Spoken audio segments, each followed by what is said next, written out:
America is different, right? We're the only country in history that started out as an idea and a set of ideals. And we celebrate independence as July 4th, 1776, and the Declaration of Independence, not 1783 when we actually became independent, right?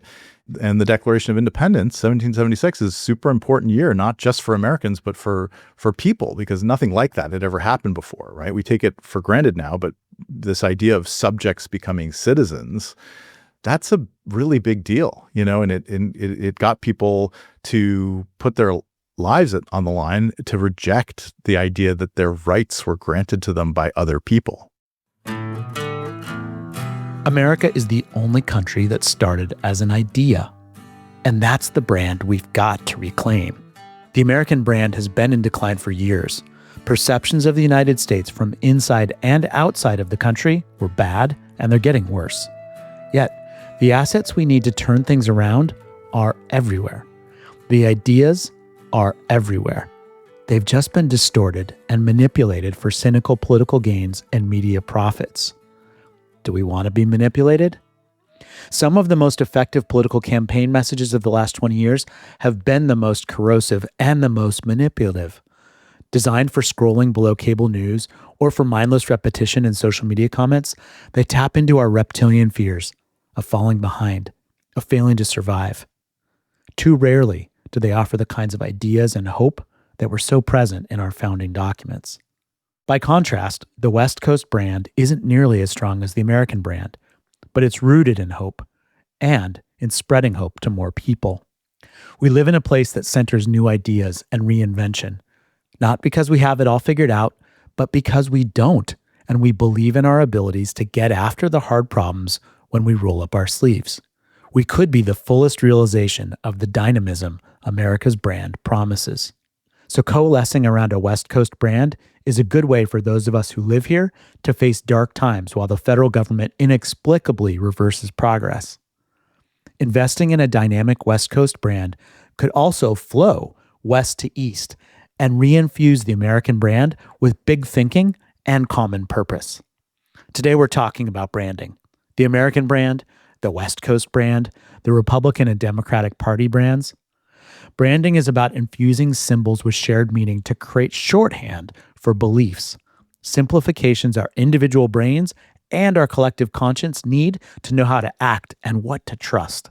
You may not agree with red baseball caps or snarky social media posts from late-night comedians, but you have to respect their power and reckon with how they have the power to lead us astray, unless we choose otherwise. Our guest this week is Michael Megalli, a brand strategist, writer, cultural thinker, and son of Egyptian immigrants.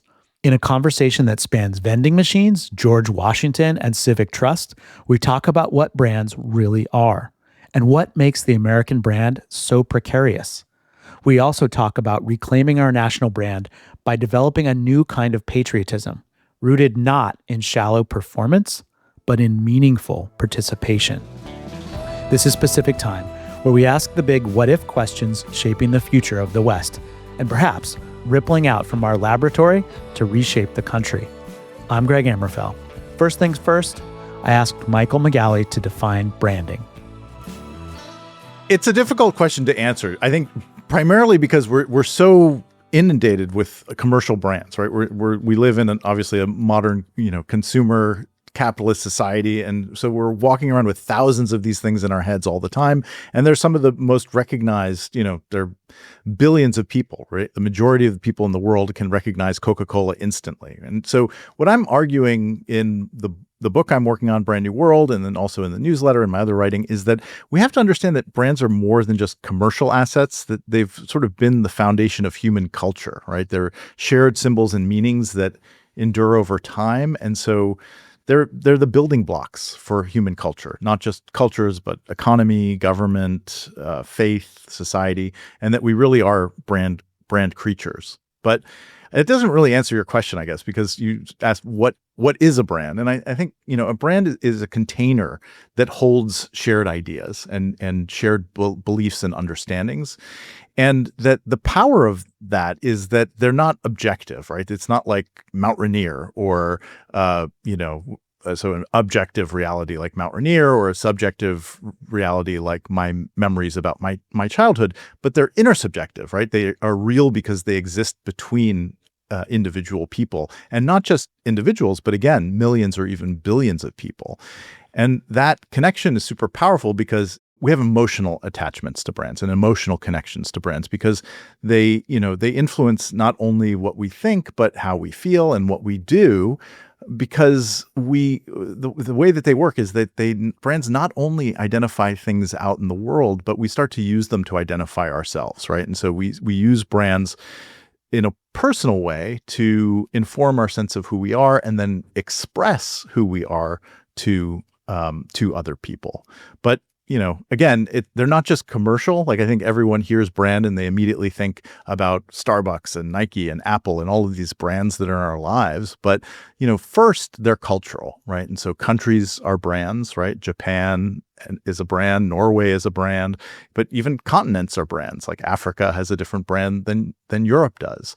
Money, the US dollar, tied to nations, but the US dollar is a brand, and now we have cryptocurrencies and money that is not issued by countries, but is just out there, like Bitcoin or Ether, and they have brands, very important, right? If you're dealing with money, that you have something that people will trust.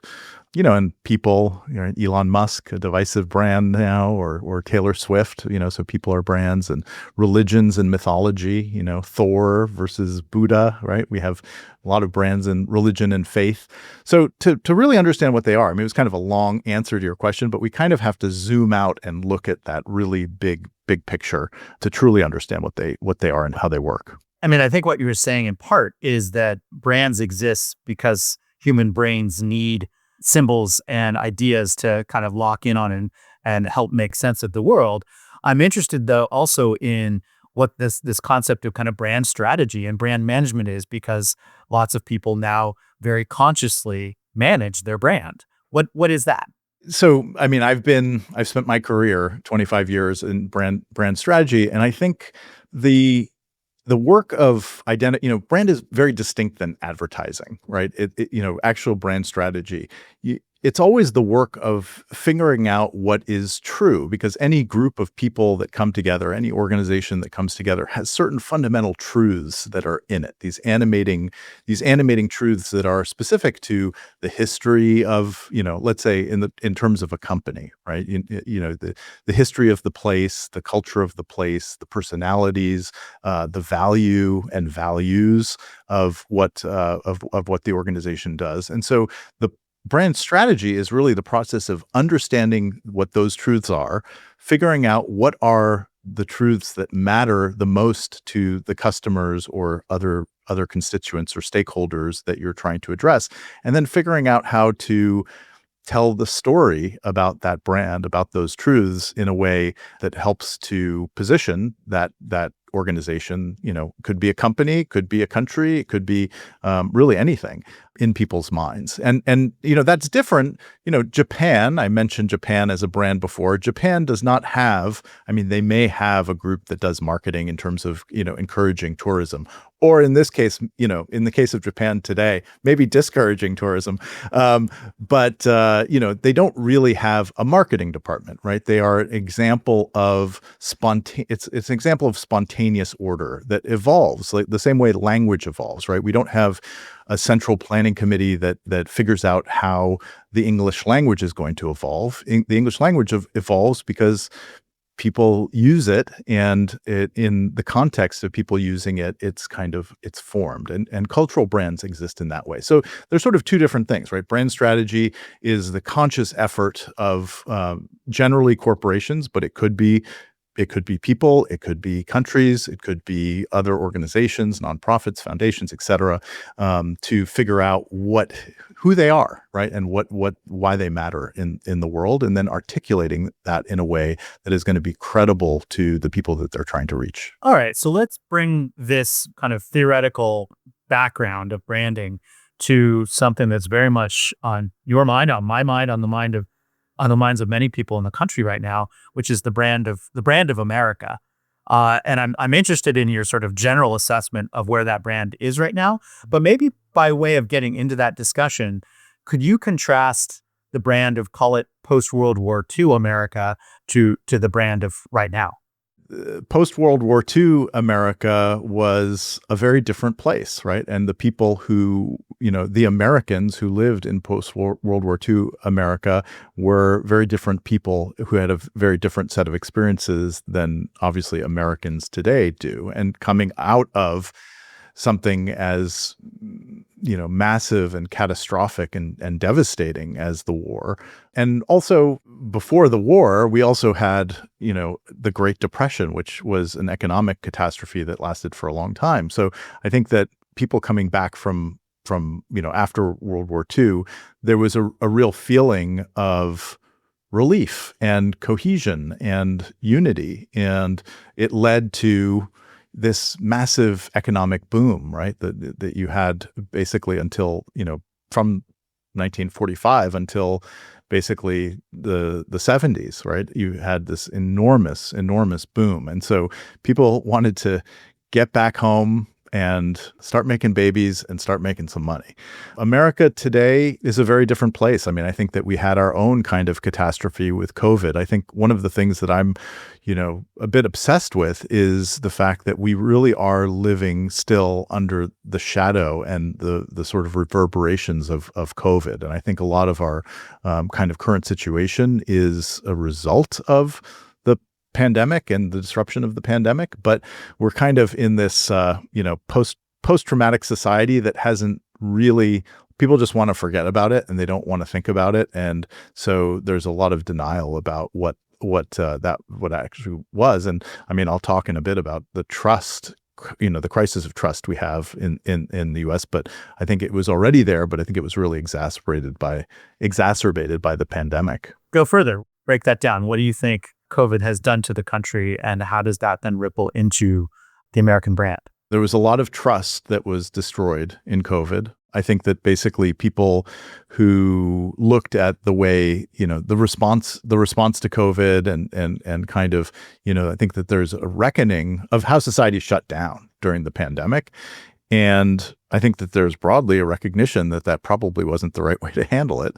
At the time, there was obviously a lot of fear, right? This was an unknown thing that we knew that would have a tremendous impact and strain our healthcare system.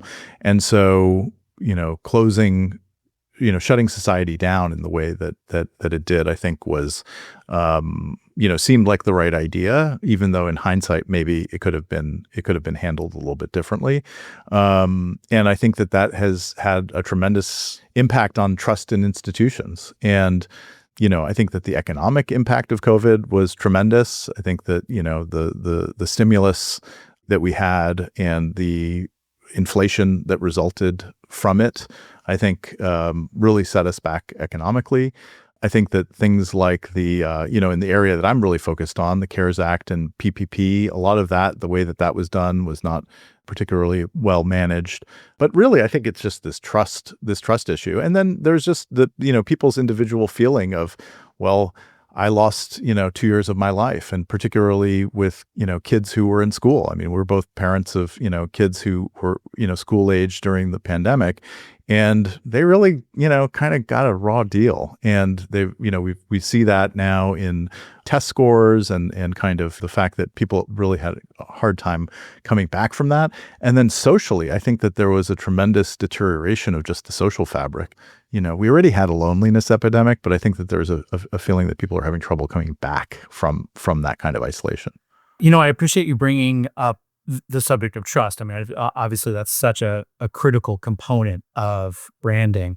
One study that I had access to related to COVID was that countries that had higher degrees of trust in institutions had better performance in their response to COVID. There were far fewer deaths in places like Australia and Scandinavia than there were in the US.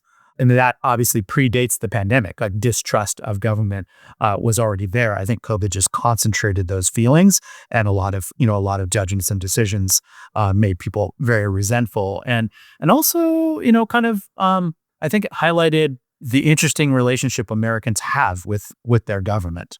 And maybe we're watching that kind of reset right now. So stepping back, Michael, what is your assessment of the American brand as it stands now? What are its assets? What are its liabilities? Well, its assets are tremendous. And of course, we have liabilities too, just like anyone. I wrote an op-ed in The Hill back in January 30th, right after the Trump inauguration. And the title was like, the American brand is in crisis, and it's up to all of us to fix it. And, it's funny to look back at the piece now, because I think I was probably feeling a little bit more optimistic then than maybe I am now, 6 months later. Our numbers are down, right? If you're just going to manage it like looking at the numbers, we see sort of major double-digit declines just this year in global perceptions of the United States. And that's true for Ipsos, Pew, Democracy Perception Index.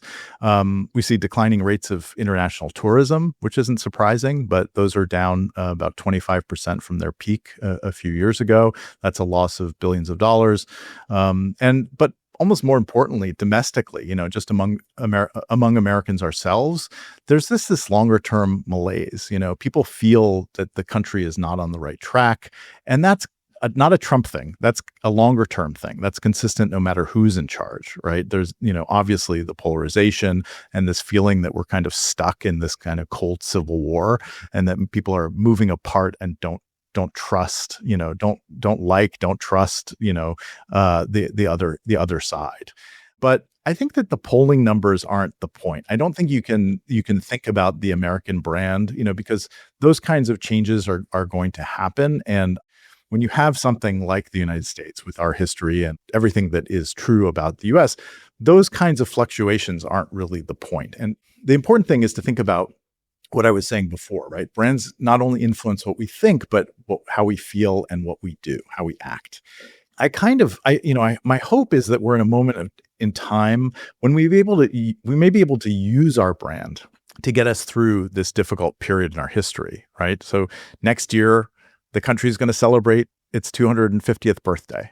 And, my hope is that that's an opportunity to reclaim what America is all about, right? To get back to those fundamental truths and to get to a new and powerful consensus about what America is and why America matters, and how we're going to come together to re-energize ourselves for this next phase in our history. And I'm not saying I think that's what's going to happen, right? I don't know. I'm saying this is what could happen, right? If enough people decided that it mattered and that they were tired of the divisions and they were tired of the way that things were going, and they decided that they wanted to do something about it. As I was saying before, any brand strategy project starts by finding out what's true about the brand.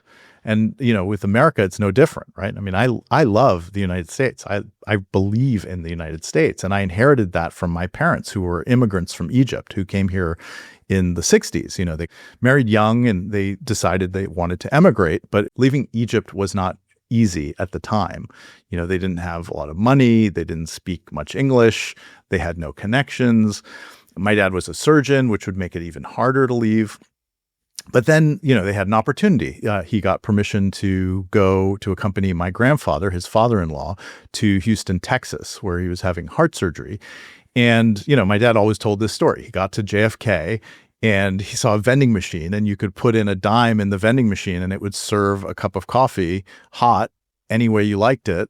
And he sort of decided at that moment that he was going to raise his kids in a country that was so ingenious to build such a wonderful machine. First he went to London, he worked in London for a year, and then he, got his ultimate dream, which was to move to the US, and he got a job in New York at a hospital. He got a fellowship in urology at Columbia Presbyterian. So sort of, got local training. And my parents were fierce patriots, right? They always believed that America was the greatest country in the world, and that they were living proof of, how great a country it was and how much opportunity it afforded and just how good it was, and they didn't become citizens until 76. So until the bicentennial. My father joined the Army, the Army Reserve in 71, the year I was born, which was, so during the Vietnam War, he got here. He had just gotten here 18 months before, and he signed up for the Army Reserve. He became the commanding officer of a MASH unit. He'd always joke that He was, at the time, he was the only officer who couldn't even speak English. And he served until 88 when he retired as a lieutenant colonel. But, they were fiercely patriotic, and they always wanted to show my brother and I, right, their American children, just how good we had it. So like we traveled to communist China in the summer of 82. And then in 84, we went to the Soviet Union. We spent two weeks in the Soviet Union in the summer of 84. And we saw like life under that kind of communism, just how crushingly bleak it was, and none of the comforts or freedoms that we took for granted.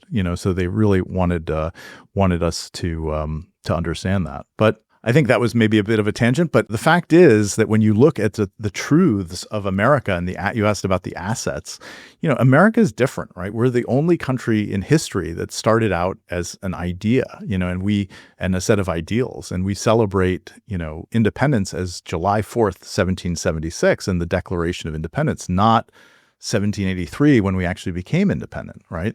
And that year and the Declaration of Independence, 1776, is a super important year, not just for Americans, but for people, because nothing like that had ever happened before, right? We take it for granted now, but this idea of subjects becoming citizens, that's a really big deal, and it got people to put their lives on the line, to reject the idea that their rights were granted to them by other people. And so they came together, right? One, out of many, one. They were united despite their differences by their faith in this fundamental and really radical idea, So those ideals of liberty and equality and justice and individualism and democracy and freedom, I think that those are sort of the heights of human aspiration for what a just society and a just government would be. And they're sort of irrefutable and universal and eternal truths, even though maybe we don't always live up to them perfectly, right? That's the thing, is it's like, one side wants to turn it into like an effigy and one side wants to turn it into an idol, and like we're kind of stuck between those two things. But what Niebuhr called the irony of American history, right? We're founded on these noble ideas, but we're not immune to the flaws and shortcomings that plague powerful countries. There's so much in what you're saying, Michael, that's poignant and beautiful and insightful. I mean, number one, I love the story about the coffee machine being the galvanizing source of your parents' move and their enduring patriotism. I think Howard Schultz might have clued into that when he recognized coffee was a business to build a brand around. Also, just so impressive to hear about your dad's service to the country and the brilliant insight to take you and my brother, your brother around the world to sort of develop experience that sees your American experience in context. Incredible. And I hadn't ever stopped to think about the fact that we celebrate our country at the moment of independence, as opposed to, the Declaration of Independence, as opposed to winning the American Revolution years later. That's so interesting. Say more, if you would, about this difference between idol and effigy.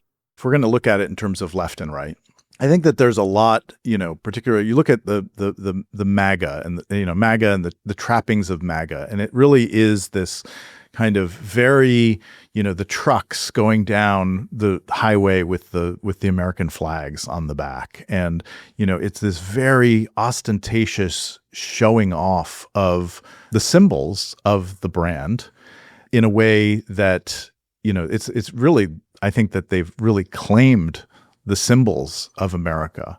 And on the left, on the other hand, and I don't know that this is true now as much as, I think one of the challenges that we have is that we're constantly having conversations about realities that were, 5 years in the past. I think that was one of the other things, right? COVID and the summer of protest with George Floyd and everything else. And I remember a story that was, in Portland when, George Floyd, protests were happening. And I remember that these groups of people who were moving through neighborhoods in Portland, that if they saw a house with an American flag, they would go and they would basically demand that the people who lived in that house would take down the flag or there would be consequences. And it was very depressing to me that that's what was happening, right? And so this is what I mean by either it's an idol or it's an effigy. It's like either it's these very showy displays of patriotism that are all about the surface and don't necessarily have the substance, or it's kind of like going back and saying like, we're not living up to our ideals, and so let's throw it all away and start over, or let's become something else, right? You know, a lot of the times you kind of hear people on the left saying like, well, if only we were more like Denmark. It's like, well, we're not Denmark. And, so there is this kind of split, I think that, and I think both sides in a way get it wrong. Speaking of splits, let's talk about a split screen moment in recent history, which was June 14th. That was the day President Trump decided to celebrate the 250th anniversary of the U.S. Army with a military parade, kind of an unprecedented military parade down Pennsylvania Avenue in the streets of Washington, D.C., in contrast to millions and millions of people marching in protest under the heading of No Kings. It's interesting, imbued through both of those events was this reference to kind of patriotic symbols, right? The protests were full of posters with "We the People" and full of American flags, actually. In DC, you have, certainly the flag is flying. Certainly you have, lots of saluting, lots of references to founding moments. With that as context, Michael, you highlight the 250th anniversary of the country, that's upcoming as an opportunity to kind of tap the strength and assets of the American brand. How would you like to see that celebrated? How I'd like to see it celebrated is with a new kind of patriotism, right? A patriotism that goes back to the fundamental story of the country. And, it is interesting, the June 14th, the contrast between this kind of Soviet-style military parade celebrating the dear leader and these protests of no kings, right? I mean, that is very, very rich, like, rich symbolism in all of that. In a way, I think that getting back to the fundamental idea about America and about this the hope, America as hope for the future, right? And this idea of, a shining city on a hill and the American dream, and not just building prosperity, there obviously wealth, right? I mean, we do have these, we are tremendously rich as a country, but the dignity of work and the ability to not just prosper, but flourish and grow in all of the meanings of the word. I think that that's what we need to get back to, and really rooted in just this idea that America is a radical idea. It's a radical experiment in self-government, but it doesn't come cheap and it doesn't come without effort. And I think that what we're in now is this political moment, like just the June 14th example, where we're fighting over symbols. We're not getting to the heart of how does change happen, right? And how does that experiment in self-government actually work? And I think that we need to get back to a deeper kind of civic engagement. And we need to get back to this idea that people are participating in society and in the shaping and the directing of where this is all going in ways that are deeper than they are now. I hate what social media and the kind of contemporary media environment has done to people's attention. I think it's made people super passive, and it's this scrolling and waiting for that dopamine hit of outrage, or that dopamine hit of, oh yeah, this is like, we're striking back at them, or we're getting, and it's very, very passive and it's very superficial. And I think that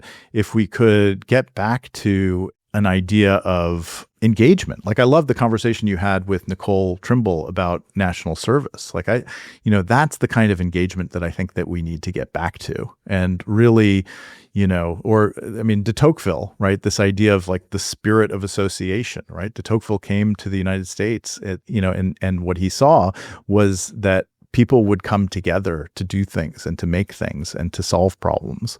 That's what this kind of new patriotism would be about. It would be active, not passive. I actually wrote down on this topic, right? It's like, how do we reclaim working together, but also the creativity of America, right? So Putin had a quote. Putin was interviewed on 60 Minutes 10 years ago, and they asked him, what, if anything, he admired about America. And he has this quote that I just think is so good. I like the creativity when it comes to tackling your problems. Their openness and open-mindedness, because it allows them to unleash the inner potential of their people. And thanks to that, America has attained such amazing results in developing their country. Like, let's take it from Vlad. Let's do that. Let's see what he's talking about. Because, he, in a sense, may know us better than we do ourselves. An unlikely source of inspiration, but inspiring nonetheless. We've talked a lot about the sort of assets and strengths of the American brand. And I think you're hinting at some liabilities. I mean, you're referencing the kind of passivity of, kind of modern media has cultivated. You've pointed at, kind of the division in our politics, although maybe tension between political factions is as American as it comes. Are there other liabilities that you think are real threats to undoing the American brand? Well, we talked a little bit before about trust and the crisis of trust. And I think that is the underlying rot in the brand. And it's not just about mistrust of the other side or it's mistrust in our government, for one thing, right? So 16% of Americans have a favorable impression of the federal government. So 84% of people in this country do not have a favorable impression of the federal government. So record low trust in government, Congress in particular. I mean, Gallup put out numbers today. Only 9% of Americans have confidence in Congress, right? And it's not just our government, right? We've seen a 40-year decline in trust in all institutions, corporations, media, criminal justice, schools, our healthcare institutions. The only institutions that are still above water are small business, the military, and science. Those are the only ones that have majority favorability. So I think that is a major liability. We talked about the passivity and the lack of engagement other than in superficial ways. We talk about decline in trust, which I think is also very related. But, one of the big things, and it's an obsession for me, is the declining dynamism.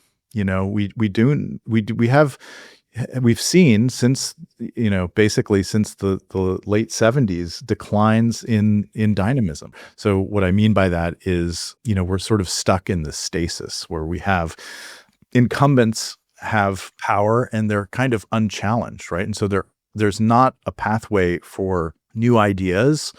That could be new companies, it could be new ways of organizing. There just is not that feeling that there's a refreshing of the reality, right? You sort of have this stasis of the incumbents that are there. And, part of that is that the regulatory environment, right? That they have, this gets to the lobbying and, I think Citizens United and the fact that, we do have a political system that is fundamentally corrupt at this point. Right? You basically can give unlimited amounts of money. You don't have to disclose it. And so when you do that, you have politicians who are beholden to interests that are there. And I think that this used to be a bipartisan issue, right? You used to have people on both the left and the right who wanted to take it on. Now, you don't really hear too much about it because it's basically just the way that things are. And so that's, I would say, a source of some of the decline in trust. I think it's a source of some of the lack of dynamism and the stasis that we face. It's interesting, this subject of dynamism, the idea of risk-taking keeps coming up as I talk with people and in the public sphere, right? Nolan Leinhardt, who is an architect out of Portland, was talking about risk-taking in public works projects. And when it's done well, you end up with the Seattle waterfront, or you end up with the Portland airport, or you end up with light rail in Los Angeles, the most car-driven culture in the country. The examples of risk-taking by public officials are so few and far between, which is a sad outgrowth of the distrust in government. So from a brand perspective, Michael, if you're in government, how would you go about trying to rebuild trust? By being trustworthy. I mean, I think that's the obvious answer. The problem is, I don't know that anyone in government Like, who is the person in government that is going to be able to build trust, right? When you're dealing with, Yuval Levin had a book that came out 5 years ago, I think, called A Time to Build. And he's a conservative. I mean, he's AEI and everything else. And basically what he was saying is that these institutions need to be revitalized and need to be rebuilt, not torn down, but rebuilt by people who are coming in to do the work. And he has this tremendous insight, which is that what has happened is, it used to be that people would go to work for an institution and they would work for, let's say, the brand, let's say the betterment of the brand of that institution. And now what has happened is that people now go to work for these institutions and they use the institution in order to build their own personal brand. And I think that is, again, if you don't trust the system and you don't feel confident and you don't feel secure in what it is, then that's the thing you do. You go to one of these places and you use it in order to build your profile and your resume and your platform. And then you get out and you go and you climb up to the next one. And I think we need a fundamental rethinking of that. And it's not just in government, but it's across the board. And that becomes like a we thing, not a me thing. I don't know that any individual within government is really going to have, I guess you could have, we need leadership. Trump, in a sense, is like the best example I could even think of for someone who doesn't come in to make the presidency greater, but to use the presidency to make himself greater. It's not unique to him, but I don't know that any one individual is going to be able to do that. We need someone to come out. I don't know where they're going to come from, who can start to get us to think differently about where things are. But I don't know that there's anything that an individual is going to do other than maybe at that level of the presidency.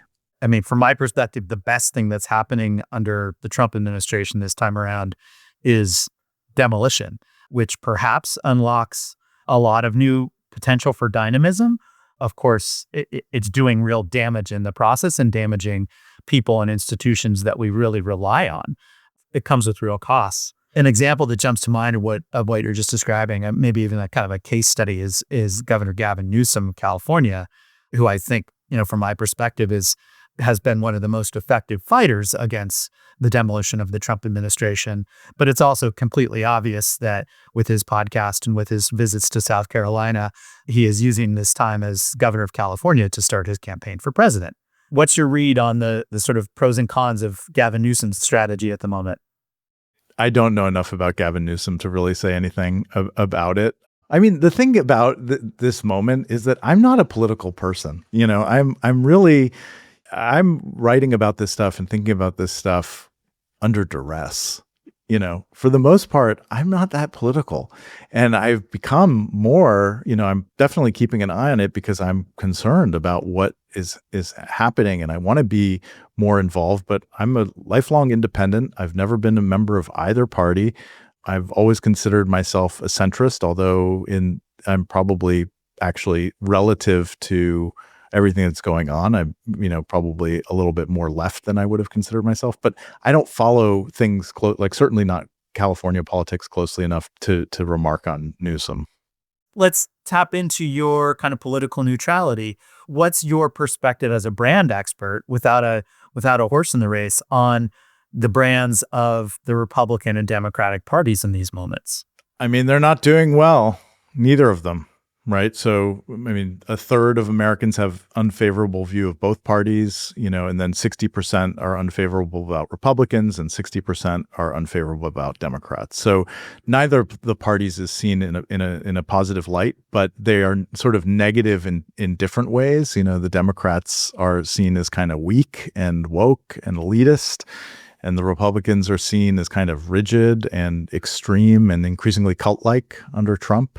There is, it was interesting, Musk's idea of a third party and an America party. It seems highly unlikely that would happen. There's just too many structural things that would get in the way of actually pulling that off.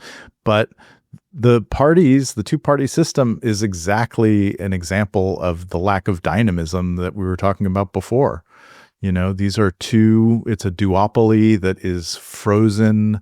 I think that if there was ever going to be a third party run, then I think that this would be a time that it could happen. I look at the Democrats and I just think, what's happening? Like we were told last year during the election that democracy was on the line. And we were told that over and over and over again. Yet the response and the way that they handled everything, it sure didn't seem like democracy was on the line. It didn't seem like they had that kind of urgency. Going back to the liabilities that we have, I think that the two-party system is a liability. I think that the two-party system is completely just bankrupt, and that I think both of the parties are tremendously weak. Have you been watching the race for mayor of New York? Mm-hmm. Without a horse in the race, without a perspective on who's a better candidate, I am fascinated by Zohran Mamdani's run and the way he's done it. And I wonder if that's a shot in the arm of lowercase d democracy. Also, an interesting case study in how the election system itself with ranked choice voting has elevated a candidate like this who, seems to have pretty strong pros and pretty strong cons. I'm surprised that ranked choice voting was supposed to be this way around polarization, right? And it was supposed to be a way that you would actually, you'd get people to rank candidates who otherwise in a primary would not have a chance. And it sure didn't play out that way. Now, part of that is that the experiment, we have to look at the experiment in the context of having Andrew Cuomo, who is obviously just a terrible, terrible candidate. And I guess is still a candidate because he's not going to walk away. One thing I will say about Mamdani, and I haven't been following it that closely other than sort of rolling my eyes at the idea of that New York City is going to be able to figure out a way to run grocery stores to make life more affordable for people. I mean, it just seems the whole thing just seems like someone is like running for high school president and is coming up with some bullshit. Put root beer in the drinking fountains kind of move. Some nonsense. Yeah. I mean, one thing I will say about Mamdani is that he had awesome branding, just in terms of the messaging and the design system and this homage to bodega graphics and everything else. I mean, the branding was amazing. Yeah. Chef's kiss to the media and branding minds involved in that campaign for sure. Absolutely. Before we talk about the West Coast, I want to talk about the parties a bit more. I mean, you're saying the two-party system is a bit of a liability. With that in mind, I mean, given your hopes for kind of a reboot of patriotism, are the parties going to be the vehicle for that, or is it going to have to happen another way? I think that it needs to happen another way. I think it needs to happen at a very kind of grassroots local level with people getting involved in their communities and just starting to think about ask not what your country can do for you. I think that one of the assets that we didn't really talk much about is the talent of the people in this country, just the sheer amount of talent that we have. And right now, I think that we are in a situation for a number of reasons why that talent is being wasted. I see it with, again, these kids. We were talking before about the kids who were in school in COVID. I see a lot of these kids who are graduating from college. They did all the things that they were supposed to do. They went to these schools and then they get out and it's kind of like, yeah, sorry, all of the entry-level jobs are now going to be done by AI. I think that all of that talent is looking for a place to go and it's looking for something to do. And it's not just young people coming out of school. We talk about unemployment, as being 4% or whatever it is. It's complete nonsense. Unemployment is not 4%, right? We have 61 or 62% of the workforce is of work age people are actually participating in the economy. So then you put 3% or 4% on top of that and you get to, whatever that is, right? Like less than 60% of people are actually working. That's not sustainable. And I think that we need to think about, or you look at people who are incarcerated, the millions of people that we have who, they go to prison and they come out and they are always going to have this, there's no second chances, right? Really. And so we have this enormous recidivism problem. So I think that we need to really figure out ways that we are going to get people engaged and doing, and participating. And on top, and we already had this problem, and now we have AI coming in on top of it all. And this is another kind of obsession of mine, is that like all of our capital, like billions, hundreds of billions of dollars, are going towards making computers smarter. And then we also have tons of capital going towards making people dumber and making people more powerless. And we need to have a kind of, change that is going to come from the bottom up. Yeah. I mean, you referred earlier to the great JFK comment, ask not what the country can do for you, but what you can do for the country. And he was also the author of Profiles of Courage. And I'm struck by how many profiles in cowardice we're seeing on the national political stage these days. And it points right back to that comment from JFK, which brings a Gandhi quote to mind, be the change you want in the world, right? And your point resonates with me that if people don't like what's happening, they're going to have to start taking action themselves. So let's get local. Could we talk about the brand of the West Coast? What's your assessment of it? I know, again, like the premise of the show, I know, is that the West Coast is a thing. And I'll admit from the beginning that I'm an East Coast, most of my life I've been an East Coast guy. I've been in Seattle for 15 years, so I'm kind of an immigrant to the West Coast. But I wonder, is the West Coast a brand? It seems like it might be a category of brands, that includes California and Oregon and Washington. We've got the West Coast, we've got cities, obviously, like Seattle and San Francisco and LA and so many other great cities up and down the coast. And, we have, there are things that unite the whole coast, right? There are cultural similarities. There's the incredible natural beauty, for one thing, one of the most beautiful places in the world. There's this kind of frontier mindset that is about, kind of moving ahead and moving forward and lots of creativity. We talked about creativity before, but this feeling of this sense of possibility. I think there's an informality that is really nice that people are attracted to. And, obviously with the natural beauty, there's lots of opportunities for outdoor life and kind of, being active and outdoorsy and environmentally engaged. And then there are the kind of economic, similarities, like obviously it's a massive technology, region, entertainment and cultural production and agriculture, including wine.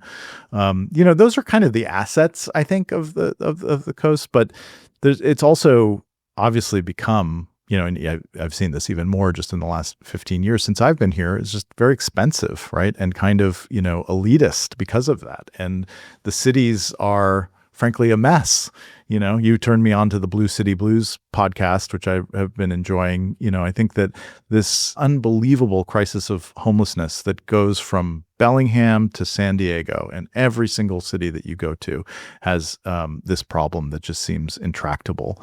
I don't feel like I have a lot in common with someone who lives in LA by virtue of the fact that we both live on the West Coast, but there are sort of threads. There are kind of common, again, it's a category of different brands. And I think that there are tremendous opportunities here. We were talking before about this like grassroots, bottom up, new kind of engagement.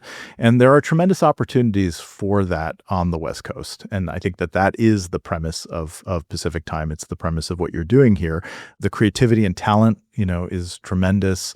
There is a feeling that people want to make the place that they live better and a potential for engagement. And there's within all of those places, those cities and states that I mentioned, there's a sense of pride and in being from there.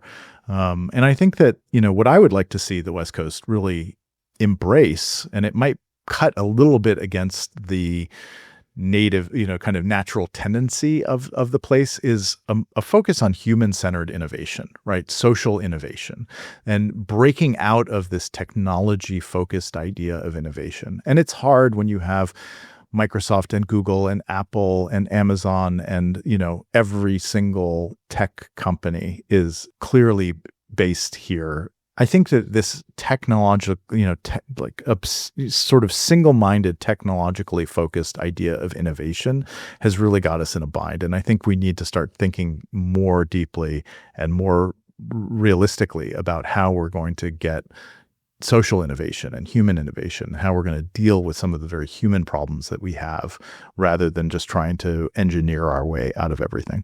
One thing that's emerging for me on this, sure, that we could have a discussion about political autonomy for the West Coast and whatever collection of states and cities could apply.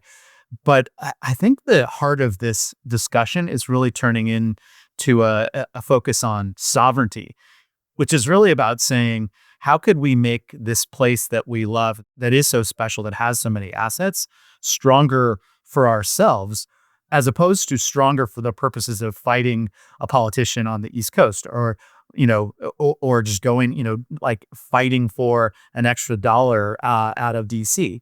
And so under that heading, if the idea of branding the West Coast, or branding the collection of brands that is the West Coast, is really about fortifying ourselves and our own institutions to do the kind of innovation for our society that would take us closer to what we'd imagine being a great place, what would you counsel, Michael? What are your ideas about how to bolster those brands? Well, I always start with what's true, right? What is the thing that is true about whatever it is, in this case, the West Coast, right? And the things that are true are those assets that I just talked about, right? It's an embarrassment of riches.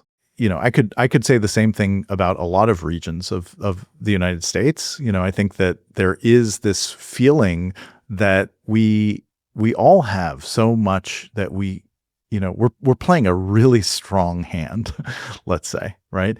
And the question is, what do we want, right? And I think that there's so much that could be done. It starts with people. Even when you asked me the question about the West Coast and I started rattling off, all of these things, and I said cities like Seattle and San Francisco and LA, I didn't say, and Spokane and Sacramento, and, I didn't go through, and then I didn't talk about really small cities or the rural areas. And I think that we do have, I remember in 2017 when Trump first got elected, I was kind of down because I was not a Trump supporter, and I didn't think that he was going to win, and he won. And I remember thinking, well, at least I'm in Washington, and we have an opportunity here, being that we are purple, right? That we are we always go, we're blue on the federal, but like really realistically, this is a very urban and rural state. And I thought, we have an opportunity to figure out, the like how we're going to connect with Washingtonians in rural places to understand what is going on with them and what their needs are, and everything else. And I thought that would sort of naturally happen.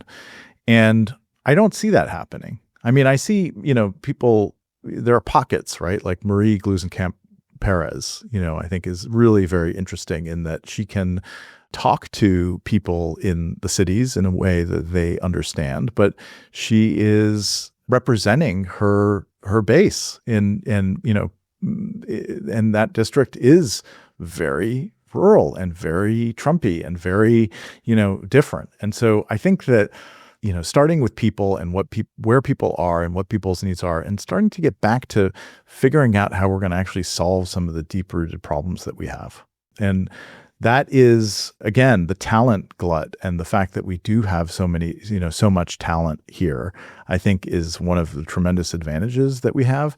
It's just very difficult now because I don't think people feel like they know how they can get engaged. And that is something where maybe there is a technology solution for that. Maybe there is a way for people to, have better networks, right? And better, stronger networks that are not just based in these advertising-driven social networks that are, have proven to be just unbelievably exploitative and divisive. I don't think that we're doing a great job of that today, and we could do a much better job.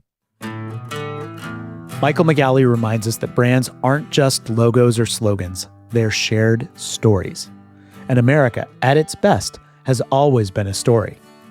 The West Coast is a particularly good American story, from frontier to Silicon Valley and Hollywood. A story we tell about who we are, what we believe, and how we rise to challenges together. The question is, who's telling that story now, and how badly have they interpreted the point? Maybe the West Coast can help rewrite the script, not as an idol or an effigy, but as a place where independence and interdependence aren't contradictions. They're complementary. And where participatory patriotism and small business lead the recovery of our regional and national identities. Thanks as always for being with me in Pacific Time. If you liked it, please rate and review us. Follow @Pacific Time Podcast on all of the platforms, and let's make conversation that parts ways with toxic comments. If you have ideas for topics to take on or guests to invite, maybe you have constructive feedback for me about the show or want to help me decide if I should go further with Substack, write a book, or start to post on YouTube, email me, greg@pacifictimepodcast.com. And hey, at your next block party or barbecue, ask yourself, your friends, your family, your neighbors, if a brand is a container for meaning, what's the most important thing to fill the West Coast container with right now? Thanks again, and I'll see you soon.